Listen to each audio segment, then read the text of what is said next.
നമസ്കാരം.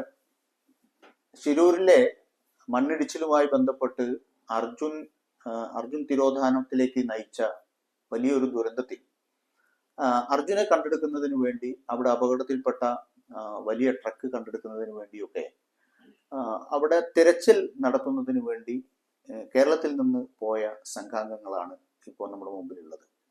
പേരൊന്ന് നിങ്ങൾ തന്നെ പ്രേക്ഷകരോട് പറഞ്ഞു. എൻ്റെ പേര് അനീഷ് എന്നാണ്. എൻ്റെ പേര് സ്റ്റെഫിൻ. അനീഷും സ്റ്റെഫിനുമാണ്.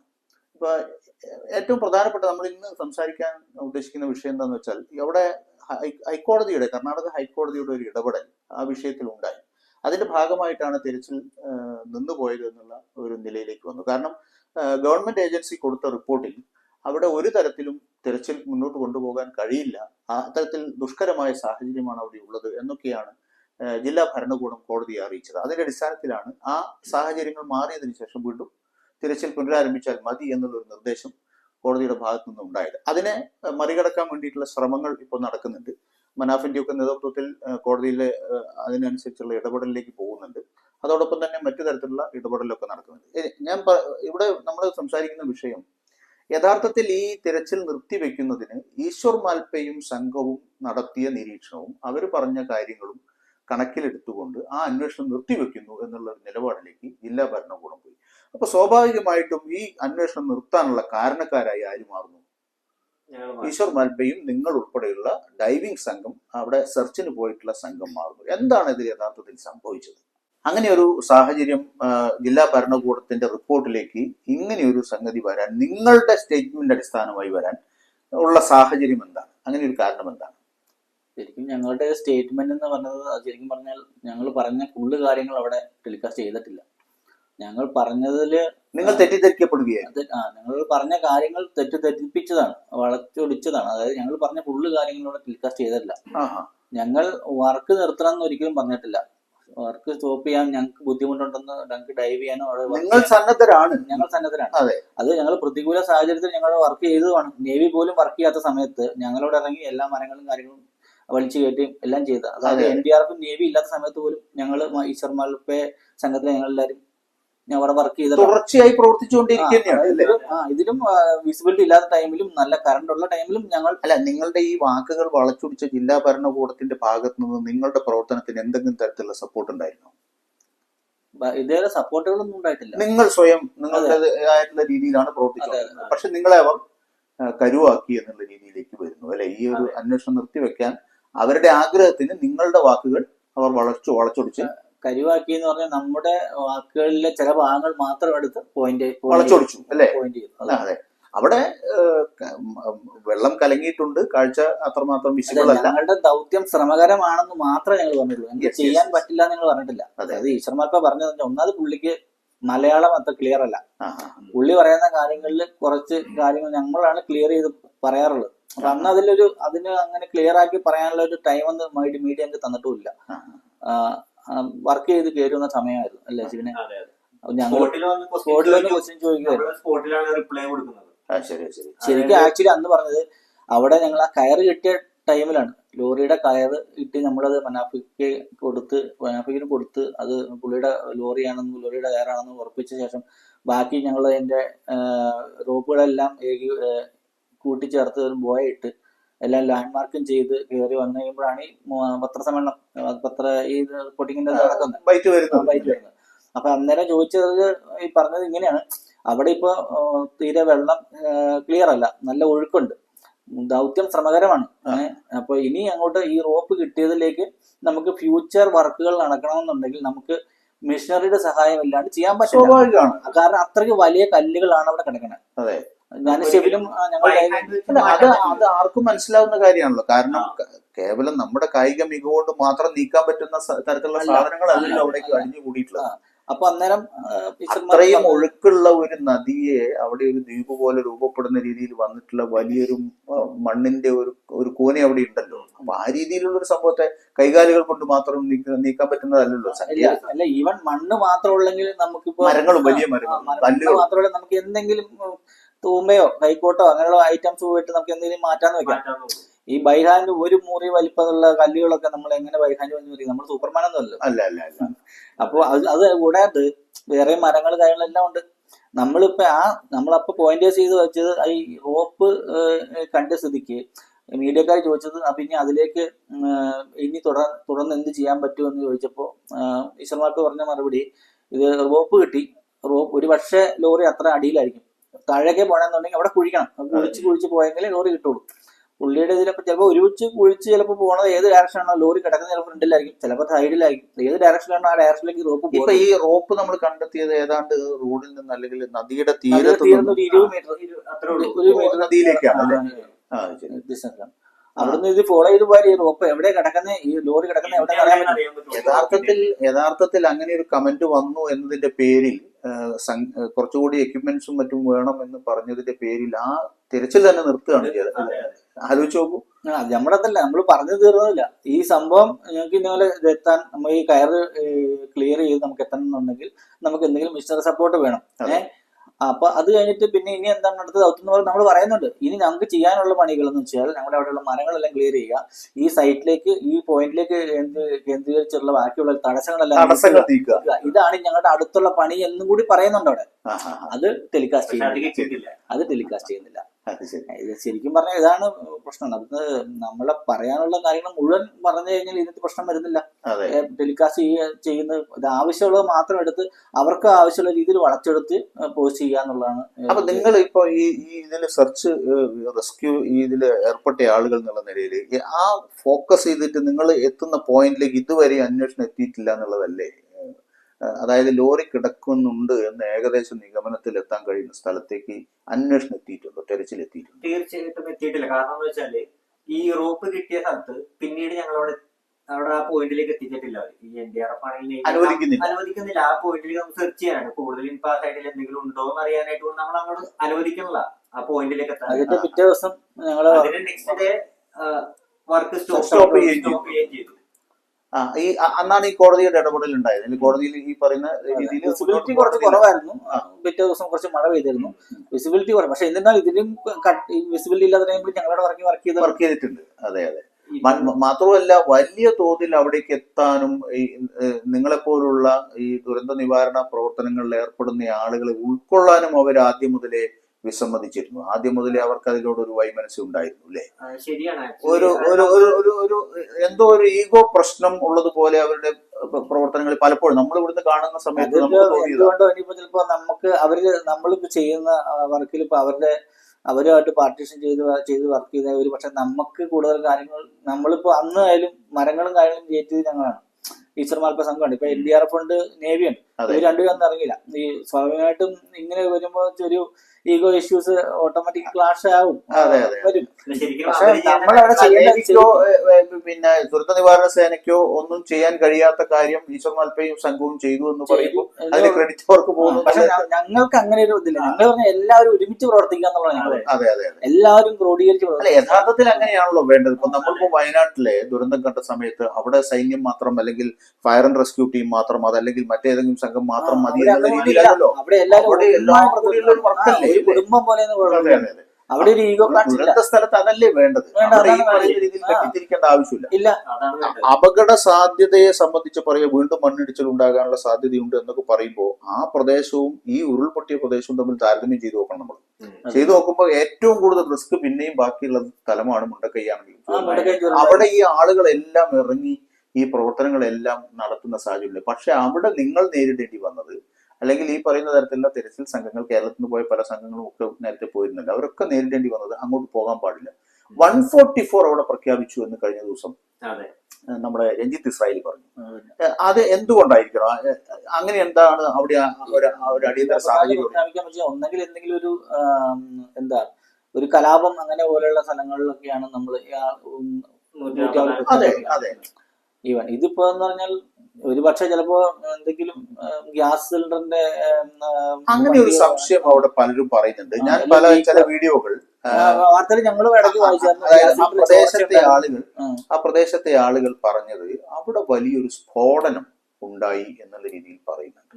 അത് രണ്ട് തരത്തിലാണെന്ന് അവരുടെ അഭിപ്രായമുണ്ട്. അതായത് വലിയ ഹൈടെൻഷൻ ലൈൻ അതിൽ കടന്നു പോകുന്നുണ്ട്. ആ ലൈന് പൊട്ടി വീഴുന്ന സമയത്ത് ഉണ്ടാകുന്ന ചെറിയ ബ്ലാസ്റ്റ് ഉണ്ടാകും, ശബ്ദം. അതാണോ? അതല്ലെങ്കിൽ 2, 3 എന്നൊക്കെയാണ് പറഞ്ഞിരുന്ന ടാങ്കർ ലോറികൾ. പിന്നീട് അത് 2 എന്നുള്ള നിലയിലേക്ക് സ്ഥിരീകരിക്കപ്പെട്ടു. അതിൽ ഒരു ടാങ്കർ ലോറിയെ നമുക്ക് റിക്കവർ ആയി തിരിച്ചു കിട്ടി. രണ്ടാമത്തെ ടാങ്കർ ലോറിയെ സംബന്ധിച്ച് ഇപ്പോഴും കാര്യങ്ങൾ ദുരൂഹമാണ്. അതേസമയം ചില വാർത്തകൾ വരുന്നത് അവിടെ അപ്പുറത്തെ തീരത്തേക്ക് ചെന്നിട്ട് അവിടെ നഷ്ടപ്പെട്ട തെങ്ങുകളൊക്കെ പകുതി മുറിഞ്ഞു പോകുന്ന രീതിയിലേക്ക് പോയിട്ടുണ്ട് എന്നുള്ള രീതിയിലൊക്കെ ഉള്ള അതൊക്കെ നിങ്ങൾ കണ്ടിട്ടുണ്ടോ? അതെല്ലാം സോഷ്യൽ മീഡിയയിൽ എല്ലാ വീഡിയോ ഓടുന്നുണ്ട്. ഇപ്പൊ എല്ലാത്തിനും അത് അവിടുത്തെ വീഡിയോയിലൊക്കെ ഒരു പ്രാവശ്യം വന്നിരുന്നു. ഇപ്പൊ അത് എടുത്ത് നിൽക്കണമെന്നറിയില്ല. അത് ശരി, അത് കാണിക്കുന്നുണ്ട്. നമ്മുടെ വീഡിയോ നോക്കുമ്പോ തെങ്ങ് പകുതി അപ്പുറത്തെ സ്ത്രീകളും പറയുന്നുണ്ട് വലിയൊരു ശബ്ദം കേട്ടു. മാത്രമല്ല കഴിഞ്ഞ ദിവസം സൂചിപ്പിച്ചതുപോലെ ഒഴുകി വന്ന ചളി പടർന്ന മണ്ണല്ല അവിടെ ഉള്ളത്, ഒഴുകി വന്ന. അതിനൊരു ക്ലാരിറ്റി തരാൻ പറ്റും എനിക്ക്. കാരണം വെച്ചാല് ഒരു ലാൻഡ് സ്ലൈഡ് ഒഴുകി വരുമ്പോ സ്ലോപ്പ് ഉണ്ടാവും. ഇപ്പൊ ഈ നടുക്കൊരു മൺകൂന വന്നിട്ടുണ്ടെന്ന് പറഞ്ഞല്ലോ. ഈ മൺകൂനയും ഇതിന്റെ നടുക്കൊരു കുഴിയാണ്. ഈ കുഴിയില് താഴെ ഉള്ളത് അതായത് ഈ മണ്ണിടിഞ്ഞ് വന്നേക്കുന്ന മണലാ വന്നേക്കുന്നത്. മണലും ചെറിയ പാറക്കല്ലുകളാണ് വന്നേക്കുന്നത് നടുക്കെടുക്കുന്നത്. പക്ഷെ ഇതിന്റെ ഓപ്പോസിറ്റ് ആ മൺകൂന കണ്ടില്ലേ, അതിന്റെ മേളിൽ കിടക്കുന്നത് പ്യുവർ മണലാണ്. അപ്പൊ അവിടെ ഒരു സ്ഫോടനത്തിന്റെ സാധ്യത അവിടെ ഉണ്ട് ഇല്ലേ? എന്തായാലും ഒരു കുഴമറിച്ചിൽ നടന്നിട്ടുണ്ടല്ലോ. ലാൻഡ് സ്ലൈഡിൽ നിന്ന് വന്ന മണ്ണ് അടിച്ചല്ല, അടിയിൽ നിന്ന് മണ്ണ് കയറി മുകളിൽ വരില്ല. അത് ചളി പടർന്ന മണ്ണായിരിക്കും എന്തായാലും ഉണ്ടാവും. ചളി കറന്ന മണ്ണ്, പാറക്കല്ല്, മരങ്ങൾ, കരമണ്ണായിരിക്കും. പ്രത്യേകിച്ച് ഇത് മണലാണ്, പ്യുവർ മണലാണ്. അതെങ്ങനെ വന്നു? നേരത്തെ ഇവിടെ മണല് നമ്മളെ മാത്രമല്ല ഇത് നിങ്ങൾ മുങ്ങുന്ന സമയത്ത് ഇത് വിസിബിൾ ആണോ ഈ സംഭവം മണലിന്റെ? അതല്ല, നമ്മള് പോകുമ്പോ അറിയാൻ പറ്റും. നമുക്ക് ഫീൽ നമ്മൾ പോകുന്ന ഒരു താഴ്ചയിലേക്കാണ്, പിടിച്ചു പോകുന്ന താഴ്ചയിൽ. പിന്നെ അപ്പുറം കയറി വരുന്നത് ഞങ്ങൾ ആ ഫുള്ള് ഞങ്ങൾ റോപ്പ് ലൈൻ ഫുള്ള് സെർച്ച് ചെയ്താ. ആ ലൈനിൽ നമ്മൾ പോകുന്ന നേരെ ഇവിടുന്ന് താഴേക്കും, പിന്നെ ഒരു കുഴി, പിന്നെ വരുന്ന മേളിലേക്കോ. കൂനയ്ക്ക് നടുവിൽ ഒരു കുഴിയുണ്ട് അല്ലേ? പക്ഷെ അത് നമുക്ക് പുറത്തുനിന്ന് വിഷ്വൽ എടുക്കില്ല. നമ്മള് പിടിച്ചു പോകുമ്പോ അതിങ്ങനെ ചെതറി രീതിയിലുള്ള കുഴിയാണ്. ഇങ്ങനെ മുകളിലേക്ക് ഒരു ഫോഴ്സ് ഉണ്ടായിട്ട് ആ ഫീല് നമ്മൾ പിടിച്ചു നോക്കുമ്പോ അറിയാം. മണ്ണിൽ ഭിത്തിയിൽ പിടിച്ചു നോക്കുമ്പോ അറിയാം. മേളിങ്ങനെ എടുത്തിട്ട് നമ്മള് കുഴിയെടുത്ത് വലിച്ചിടൂല്ലേ, വലിച്ചിടുന്ന പോലെ അതിന്റെ അപ്പുറത്ത് ഞങ്ങൾ ഡൈവ് ചെയ്തിട്ടുണ്ട്. ഫ്രണ്ടിൽ ഞങ്ങൾ ഇറങ്ങുമ്പോ ഇങ്ങനെ കാലില് വെറും ചെരുവ, സ്ലോ ചെരുവ്, അത് നേരെ പുഴയിൽ ഇങ്ങനെ പോകുന്നു, അടി ഇങ്ങനെ പോകുന്നു. പക്ഷെ ഇവിടെ അങ്ങനെയല്ല. ഇവിടെ ഇങ്ങനെ വന്നിട്ട് ഒരു കുഴി ഇങ്ങനെ ഒരു വീക്കട്ട് ആഴമുണ്ട്. അവിടെ ആഴമുണ്ട്. അതിൽ അടിത്തട്ടില് ഈ പറഞ്ഞ പോലെ ഇതിലെ മണ്ണ് മുഴുവൻ. നദിക്ക് എത്ര ആഴമുണ്ട്? നദിക്ക് നേരത്തെ കണ്ട് 60 അടി ഉണ്ടെന്നൊക്കെ എല്ലാവരും അവിടെ ഉള്ളവരെല്ലാം പറഞ്ഞു. ഇപ്പൊ 30 അടിയുള്ളൂ. 30 മാക്സിമം 35 പോകത്തില്ല. 30 അടി. ഇതായത് ഇപ്പൊ ഈ മുകളില് ഉരുൾപൊട്ടിയ മണൽ മുഴുവൻ അടിയിലായി. അത് പോരാത്തതിന് അവിടുന്ന് കോരി ഒഴുകി വരുന്നതും ഡെപ്പോസിറ്റ് ആയിരുന്നു. അപ്പൊ നമ്മളിപ്പോ ഇനിയിപ്പോ എന്തായാലും അതിനെ സംബന്ധിച്ചുള്ള ഇപ്പം കോടതിയിൽ ഇടപെടാൻ വേണ്ടി മനാഫ് കൊണ്ടും അതിനു വേണ്ടിയിട്ടുള്ള ശ്രമങ്ങൾ നടത്തുന്നുണ്ടല്ലോ. തിരച്ചിൽ പുനരാരംഭിച്ചാൽ നിങ്ങളുടെ സംഘത്തിന് അത് എത്ര ദിവസം കൊണ്ട് വീണ്ടെടുക്കാൻ പറ്റും എന്നാണ്? നമുക്ക് മാക്സിമം ഒരാഴ്ച. നമുക്കിപ്പോ ഡ്രഡ്ജർ, കൊയിലാണ്ടി ഡ്രഡ്ജർ ഉണ്ട്, അത് തരാമെന്ന് ഉമ്മർക്ക പറഞ്ഞിട്ടുണ്ട്. അത് ഫ്രീ ആയി തരാമെന്ന് പറഞ്ഞിട്ടുണ്ട്. 1 കോടി രൂപ വേണമെന്നൊക്കെ പറഞ്ഞു. ഈ എന്തോ ഈ തിരച്ചിൽ പൂർണ്ണമാകാതിരിക്കുന്നതിന് വേണ്ടിയിട്ട് എന്തോ ശ്രമങ്ങൾ നടക്കുന്നതായിട്ട് നിങ്ങൾക്ക് ഫീൽ ചെയ്യുന്നുണ്ടോ? നമുക്ക് ഫീൽ ചെയ്യുന്നുണ്ട് അല്ലേ? പല പ്രാവശ്യം നമ്മൾ പറഞ്ഞു ഡ്രഡ്ജർ തന്നെ വേണമെന്നില്ല. അതെ, നമുക്കൊരു ബാർജും ഈ ലോങ് ബൂം വന്നത് 10 ദിവസം കഴിഞ്ഞിട്ടാണ് അല്ലേ? ലോങ് ബൂം വേണമെന്ന് പറയാൻ കാരണം തന്നെ ചിലപ്പോ ഈ 30 മീറ്റർ താഴേക്ക് നമുക്ക് കുഴിച്ചു പോകണമെങ്കിൽ നോർമൽ ഒരു ഇത് വെച്ച് സാധിക്കില്ല. ലോങ് ആയിട്ട് നമുക്ക് അത്യാവശ്യം ഡെപ്ത് പോകണമെങ്കിൽ ലോങ് ബൂം വേണം. നമുക്ക് കൂടുതൽ ആഴ്ച തരാൻ പറ്റത്തുള്ളൂ. ഈ ബാർജ് ഇതിൽ കൊണ്ടുപോയാൽ മതി. ഇതിന്റെ സാധനം ബാർജിൽ അതിന്റെ വീഞ്ച് സെറ്റ് ചെയ്ത് നമ്മൾ പൊസിഷൻ ചെയ്തിട്ട് നമുക്ക് ഏത് പോയിന്റിൽ വേണം എത്താം. 21 മീറ്റർ ഉണ്ടെങ്കിൽ നമുക്ക് എങ്ങനെ പോയാലും ഒരു 60 അടി കവർ ചെയ്യാൻ പറ്റും. കവർ ചെയ്യാൻ പറ്റും അല്ലേ? കവർ ചെയ്യാൻ പറ്റും. ഇൻ കേസ് ചിലപ്പോ അത്ര ഒന്നും പോകണ്ടായിരിക്കും. അതിന് മുന്നേ ഇപ്പൊ നമ്മളിപ്പോ അർജുൻ, അതുപോലെ തന്നെ ട്രക്ക്, ഇതോടൊപ്പം തന്നെ വേറെയും ട്രക്കുകൾ ഉണ്ടായിരുന്നു. അതുകൂടാതെ തന്നെ അവിടെ താമസിക്കുന്ന ആ കടയിലെ, ലക്ഷ്മണന്റെ കടയിലെ ആ കുടുംബാംഗങ്ങൾ, അതല്ലാതെ മറ്റു വീട്ടിൽ താമസിച്ചിരുന്ന ആളുകൾ, കുറെ ആളുകൾ മിസ്സിങ്ങും കുറച്ച് ആളുകളൊക്കെ കണ്ടെടുത്തിട്ടുണ്ട്. അപ്പോൾ ഈ തെരച്ചിൽ ആ രീതിയിലേക്ക് കൂടി മുന്നോട്ട് പോകേണ്ടതുണ്ട്. അപ്പൊ അത് സംബന്ധിച്ചുള്ള എന്തൊക്കെയാണ് നിങ്ങൾക്ക് അതിൽ, എങ്ങനെയാണ് അത് മുന്നോട്ട് കൊണ്ടുപോകുന്നത്? അതായത് ഈ ലക്ഷ്മണനായകന്റെ ദാവ നിൽക്കുന്ന സ്ഥലമില്ലേ, ഈ ഏരിയ ഇതുവരെ തരുന്നിട്ടില്ല. ശരിക്കും ആദ്യം തരേണ്ടത് അങ്ങനെ ഒരു വീട് അവിടെ ഉണ്ടെന്നുണ്ടെങ്കിൽ ആ വീട് ആദ്യം തിരഞ്ഞിട്ട് അതിനുള്ളിൽ ആരെങ്കിലും ഉണ്ടാകുന്നില്ല നോക്കണം. ജീവനാശം ഉണ്ടോ എന്നുള്ളത് നോക്കേണ്ടത് അല്ലേ, രക്ഷപ്പെടുത്താൻ കഴിയും. ഇപ്പൊ നമ്മള് കണ്ടല്ല, ഇപ്പൊ ഇവിടെ പഴയ വീഡിയോസിലാണെങ്കിലും ഇപ്പൊ ഗൂഗിളിൽ എടുത്ത് നോക്കിയാലും ഈ ധാബ അവിടെ ഉണ്ട്. അതിപ്പോ അതിന്റെ ഒരു അവശിഷ്ടം പോലും നമുക്ക് കിട്ടിയിട്ടില്ല. ഇല്ല അതിന്റെ പുറകിലാണ് വീട്, ഒരു 5 മീറ്റർ താഴെ വീട്, അതിന്റെ താഴെ ചതുപ്പ്, അതിന്റെ താഴെയാണ് ഈ പുഴ. അപ്പൊ ഈ ലോറി വന്ന് ഇത്രയും വീഴണമെന്നുണ്ടെങ്കിൽ ഇതെല്ലാം താണ്ടി വേണം പുഴയിലൊന്ന് വീഴാൻ. പുഴയിലാണെങ്കിൽ അതിനുള്ളിൽ റോഡിന് സൈഡിൽ ഒരു മൺതിട്ടവിടെയുണ്ട്, മൺതിട്ടുണ്ട്. പിന്നെ റോഡിന്റെ നടുക്കൊരു മീഡിയൻ ഉണ്ട്. ഈ രണ്ട് തടസ്സങ്ങളും കടന്നിട്ട് വേണം നിലങ്ങി നീങ്ങുകയാണെങ്കിൽ പോലും ഇതെല്ലാം ഫോഴ്സ് കുറയും. ഈ ഓരോ തടകളാണെങ്കിലും ഫോഴ്സ് കുറഞ്ഞുകൊണ്ടിരിക്കും. അപ്പൊ ത്രോട്ട് ചെയ്യാനുള്ള ആ ഒരു ഫോഴ്സ് കുറയുമ്പോൾ ഉരുണ്ട് വീഴുള്ളൂ, ഒരിക്കലും തെറിച്ച് വീഴൂല. അപ്പൊ സ്വാഭാവികമായിട്ടും നമ്മളിപ്പോ ഈ പറയുന്ന ധാബ കഴിഞ്ഞ വീട് കഴിഞ്ഞ ചതുപ്പിൽ ഇത് കിടക്കുന്നുണ്ടാവും. ഒന്നെങ്കിലും ചതുപ്പിലുണ്ടാവും, അല്ലെങ്കിൽ തൊട്ടല്ലാന്നുണ്ടെങ്കിൽ ഈ വെള്ളത്തിൽ വീണിട്ട് ഈ പറഞ്ഞ പോലെ ഇവര് എല്ലാരും സംശയിക്കുന്ന പോലെ ഒരു പൊട്ടിത്തെറിയോ കാര്യങ്ങളോ നടന്നിട്ടുണ്ടെന്നുണ്ടെങ്കിൽ ഇതിനെ ഫോഴ്സ് ചെയ്ത് മുന്നോട്ട് തെറിച്ചു പോകാൻ സാധ്യത. പൊട്ടിത്തെറിയുടെ ആഘാതത്തിൽ അങ്ങനെ ഒരു ആഘാതത്തിൽ ഒരു ഫോഴ്സ് ഉണ്ടായിട്ടുണ്ട്. അപ്പൊ അവിടെ ആ പൊട്ടിത്തെറി അന്വേഷിക്കണം, അവിടെ അങ്ങനെ ഒന്നും ഉണ്ടായിട്ടുണ്ടോ എന്നുള്ളത് അന്വേഷിക്കണം എന്നുള്ളത് വളരെ നിർണായകമായിട്ട് വരികയാണ് അല്ലേ. അല്ല, അവിടുത്തെ ഒന്ന് ഈ പറയുന്ന തരത്തിൽ നദിയുടെ നടുക്കുള്ള ഈ കുഴിയിൽ നിന്ന് എന്തോ പുറത്തേക്ക് പൊന്തി വന്നത് പോലുള്ള ഒരു അവസ്ഥയിൽ മണ്ണിപ്പം നിക്ഷേപിക്കപ്പെട്ട അവസ്ഥയിലുള്ളത്. രണ്ട്, ഈ പറയുന്ന തരത്തിൽ സ്ഫോടനം ഉണ്ടായിട്ടുണ്ടെങ്കിൽ അവിടെ നിന്ന് നീങ്ങി പോകാനുള്ള, എന്തായാലും ആ സ്ഫോടനം നടന്നോ നടന്നില്ലേ എന്നുള്ളത് അന്വേഷണത്തിന്റെ ഒരു പ്രധാനപ്പെട്ട കാര്യമായിട്ട് മാറുകയല്ലേ. കാരണം ഈ അതായത് ലാൻഡ് സ്ലൈഡ് ഉണ്ടായ സമയത്ത് 50-60 ഫീറ്റ് വരെ വെള്ളം മേളിലേക്ക് വരുന്ന ആ പുഴയിൽ നിന്ന്. 50-60 ഫീറ്റ് മറുതീരത്ത് സൈഡിൽ തന്നെ റോഡിലേക്ക് വന്നു വെള്ളം. അങ്ങനെ വരാൻ പാടില്ലല്ലോ. 60 ഫീറ്റ് മേളിലാണ് ഈ റോഡ് എന്ന് പറയുന്നത് പുഴയിൽ നിന്ന്. അത്രയും ഫീറ്റിൽ വെള്ളം മേളിലേക്ക് വന്നു. നോർമൽ ലാൻഡ് സ്ലൈഡിൽ അങ്ങനെ വരേണ്ട കാര്യമില്ല. ഈ മണ്ണ് ഒഴിച്ചു പോകുന്ന സ്ഥിതിക്ക് അപ്പുറത്തെ തീരത്തേക്ക് മറുതീരത്തേക്ക് പോകുന്നതിന് ഒരു ന്യായീകരണം പറയാം. അതെ, പക്ഷെ ഈ സെയിം സൈഡിൽ തന്നെ അത്ര ഹൈറ്റിൽ വന്നു. 50-60 ഫീറ്റ് ഹൈറ്റിൽ വന്നു. എന്തായാലും ഈ അപകടവുമായിട്ട് ബന്ധപ്പെട്ട്, ഈ മണ്ണിടിച്ചിലുമായിട്ട് ബന്ധപ്പെട്ട് ദുരൂഹതകൾ നീക്കേണ്ടതുണ്ട് അല്ലേ. ഈ നമ്മളെ ഇപ്പം അർജുനെ കണ്ടെത്തുന്നതോടൊപ്പം തന്നെ ഈ പറയുന്ന തരത്തിലുള്ള ഉണ്ടായിരുന്ന ആളുകൾ, അതൊക്കെ വളരെ നിർണായകമായിട്ട് വരികയാണ് ഈ അപകടം. ലോകേഷും ആണെന്നാണ് പറയപ്പെടുന്നത്. പക്ഷെ ധാബയിൽ ഫുഡ് കഴിക്കാൻ ആൾക്കാർ വന്നിട്ടുണ്ടോന്ന് അറിയില്ല, അതൊന്നും പറയാൻ കഴിയില്ലല്ലോ. പിന്നെ ഒരു സ്കൂട്ടറും 2 സൈക്കിളും ഉണ്ടായിരുന്നവർക്ക് അതൊന്നും കിട്ടിയിട്ടില്ല. പിന്നെ ഇത് അറിയില്ല എന്തോരം പേര് പോയിട്ടുണ്ടെന്ന് തോന്നുന്നു. ക്ലിയർ ചെയ്ത് ആ വീടിന്റെ ഭാഗങ്ങളെങ്കിലും നമുക്ക് വീണ്ടും പുഴയിലും കിടക്കണല്ലേ വീടിന്റെ ഭാഗം. അങ്ങോട്ട് ആദ്യങ്ങളെ ചേർന്നാലൊക്കെ ഒരു ഷീറ്റ് കിട്ടിയെന്നൊക്കെ പറയുന്നുണ്ട്. ഈശ്വർ മാൽപ്പ വന്ന സമയത്ത് വീടിന്റെ ഷീറ്റ് കിട്ടിയെന്നാ പറഞ്ഞത്. പക്ഷെ എന്നാലും ഒരു വാർക്ക വീടുണ്ട്. അതെ, ഈ ധാബയ്ക്ക് താഴെ 2 വീടുണ്ട്. ഈ ധാബ വാർക്ക വീട്, ഈ രണ്ടിന്റെ അവശിഷ്ടങ്ങളാണ്. പക്ഷെ ലാസ്റ്റ് ഞങ്ങൾ കണ്ടത് ഒരു ടൈല് കിട്ടിയെന്ന് ഇപ്പോഴും ആ വീടിന്റെ ആ അവശിഷ്ടത്തിന്റെ മേളില്, ആ മണ്ണിന് മേളില് വീടിന്റെ ടൈലും ആ വീടിന്റെ പ്ലംബിങ്ങിന് ഉപയോഗിച്ച പൈപ്പ് കടക്കം എല്ലാം കിടക്കുന്നുണ്ട്. അത് അപ്പോഴും അവിടെ തെരഞ്ഞിട്ടില്ല.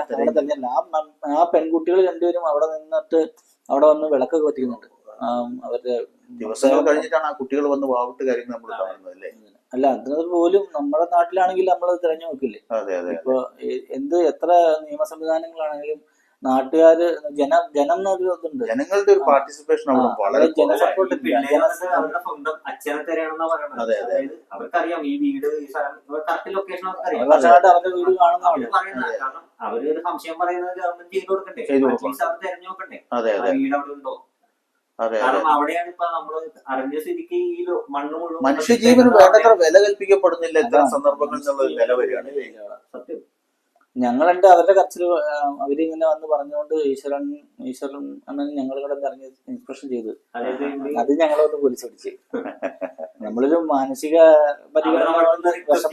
വെച്ചിട്ട് ഇറങ്ങിയതാണ്. കിട്ടുവാണെങ്കിൽ പക്ഷെ അവിടെ ചെയ്യണ്ടെന്ന് പറഞ്ഞു അല്ലേ.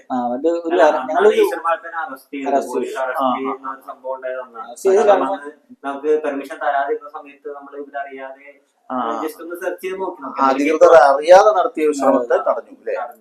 ആ സ്ഥലത്താണ് ഇപ്പൊ നെയ് ഒന്ന് സെർച്ച് ചെയ്യുന്നത്. അവർക്ക് കുഴപ്പമില്ല, നമുക്കാണ് ഇറങ്ങാൻ അനുമതി ഇല്ലാത്തത്.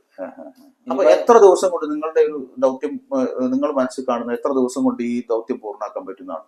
ഈ സങ്കേതങ്ങളും സംവിധാനങ്ങളും ഈ പറയുന്ന തരത്തിലുള്ള എക്യുപ്മെന്റ്സും ഒക്കെ നിങ്ങൾക്ക് ലഭ്യമാക്കിയാൽ അത് കേരള ഗവൺമെന്റ് തയ്യാറാവുന്നു, അല്ലെങ്കിൽ കർണാടക ഗവൺമെന്റ് തയ്യാറാവുന്നു, അതിനുവേണ്ട സൗകര്യങ്ങൾ സംസ്ഥാന ഗവൺമെന്റ് നൽകുന്നു എന്നൊക്കെ പറഞ്ഞാൽ എത്ര ദിവസം കൊണ്ട് നിങ്ങൾക്ക് അത് ചെയ്യും? ഇതിപ്പോ നല്ല വെതർ ആണെന്നുണ്ടെങ്കിൽ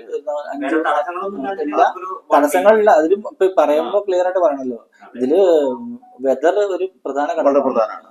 നമ്മളീ പറഞ്ഞ പോലെ ഈ മലവെള്ളം വരുമ്പോൾ നല്ല മഴ ഒഴുക്കുണ്ടെങ്കിൽ നമുക്ക് ഈ വീഞ്ചിലൊന്നും ഈ ബാർച്ച് പിടിച്ചിരിക്കാൻ പറ്റില്ല, കുട്ടിപ്പോവും. അപ്പൊ അങ്ങനെയുള്ള പ്രശ്നമുള്ളതൊക്കെ ചിലപ്പോൾ നമ്മൾ ഒരു ദിവസം പിൻവാങ്ങേണ്ടി വരും. അപ്പൊ ഈ വെതറിനെ ഒഴിവാക്കിയിട്ട് നമുക്ക് കണ്ടിന്യൂ ദിവസം കിട്ടുവാണെന്നുണ്ടെങ്കിൽ നമുക്ക് ഒരു 5 മുതൽ 7 ദിവസത്തിനുള്ളിൽ നമുക്ക് ഇതിന്റെ ഒരു ഫൈനൽ നമുക്ക് റിപ്പോർട്ട് കണ്ടെത്താൻ പറ്റും. ഓക്കെ, നമ്മളിപ്പോ ഇതുമായി ബന്ധപ്പെട്ട് നടക്കുന്ന ശ്രമങ്ങൾ അത് ഫലപ്രാപ്തിയിൽ എത്തട്ടെ. അതോടൊപ്പം തന്നെ ഇവരുടെ പ്രതീക്ഷ, ഇവരുടെ ആ കോൺഫിഡൻസ് ഉണ്ടല്ലോ, 5 മുതൽ 7 ദിവസം വരെ സമയം കിട്ടിയാൽ, തുടർച്ചയായി തിരയാൻ സമയം കിട്ടിയാൽ, ഈ പറയുന്ന സങ്കേതങ്ങളും സംവിധാനങ്ങളും അവർക്ക് ലഭ്യമാക്കിയാൽ അവർക്ക് അർജുന വീണ്ടെടുക്കാൻ കഴിയും, ഈ പറയുന്ന ട്രക്ക് വീണ്ടെടുക്കാൻ കഴിയും, അപകടത്തിൽപ്പെട്ട പ്രധാനപ്പെട്ട കാര്യങ്ങളെല്ലാം നമുക്ക് വീണ്ടെടുത്ത് നൽകാൻ കഴിയുമെന്ന ഉറച്ച വിശ്വാസമാണ് ഈശ്വർ മൽപ്പയുടെ സംഘാംഗങ്ങളായിട്ടുള്ള നമ്മുടെ പ്രിയപ്പെട്ട സുഹൃത്തുക്കൾക്കുള്ളത്. എന്തായാലും അത് യാഥാർത്ഥ്യമാകുന്ന സാഹചര്യം ഉണ്ടാകുമെന്ന് തന്നെ പ്രതീക്ഷിക്കാം.